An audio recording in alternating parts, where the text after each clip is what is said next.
Thank you, Mr. Chairman. Mr. Cameron, with regard to the title of the hearing today, are there no roadmaps, no destinations, and no justification for DOI reorganization? Thank you, Mr. Gohmert, for that question. I would suggest that actually we do have all aspects of that. We've have essentially the reorganization has three parts: the unified region concept, which is already initially deployed, if you will. There's the notion of saving money to invest in Indian schools and other departmental services by pursuing shared services in our back office administrative functions to get some efficiencies there. And the third prong is the notion of moving the headquarters elements of BLM and the USGS West to be closer to where the preponderance of those bureaus' activities is taking place.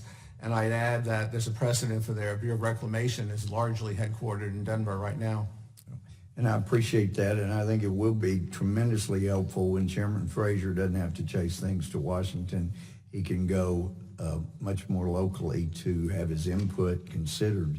And even though apparently the 11 hearings and 7 additional listening sessions at tribal offices, gatherings, and other venues may have indicated a desire not to have reorganization, I'd submit that BIA really does need some reorganization efforts. In fact, hearings that we've had in this committee since I've been here indicated that, for example, there was an attorney working for the Clinton administration that specifically chose to leave out a provision in a contract with oil companies for offshore drilling, which cost the federal government $10 billion and inured to the benefit of people like British Petroleum.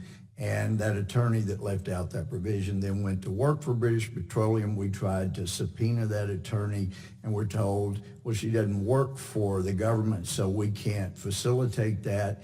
And then not long after that, I found out she had now come back to work for the Obama administration.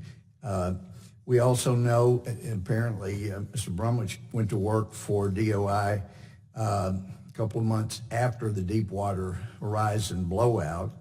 Some of us recall that specifically. And we couldn't believe that DOI wasn't doing more to go after British Petroleum. And we found out in hearings here that they had nearly 800 egregious safety violations when Exxon or others had 1, 2 or so like that. How were they ever allowed to keep going? There were rumors of different bribes and things like that.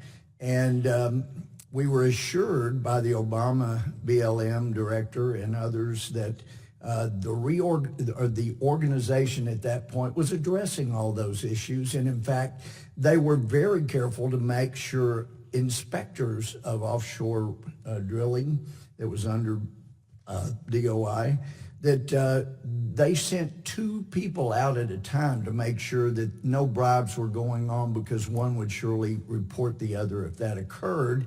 And shortly after, it was disclosed at the hearing that actually the 2 people that were sent out the last inspection of the Deepwater Horizon were a father and son. The BLM director didn't last long right after our hearing before being removed. So it appeared clear to me, regardless of what reports you have internally, from an external perspective, the DOI has been in as much need of reorganization of any group I have ever seen in my life. And from exposure to the Park Service, which seems to be more about the Park Service, same with Fish and Wildlife. There are too many people that work there that are more about themselves to the detriment of the public, not taking care of repairs.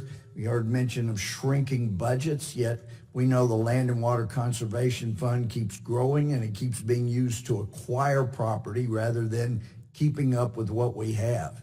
So I would submit, just based on what I've seen in the hearings over the years, we're deeply in need of reorganization. But with the chairman, I share a desire to see the final product as soon as we can get that, so that we can do proper oversight. I would encourage you to make that available, Mr. Cameron. Thank you.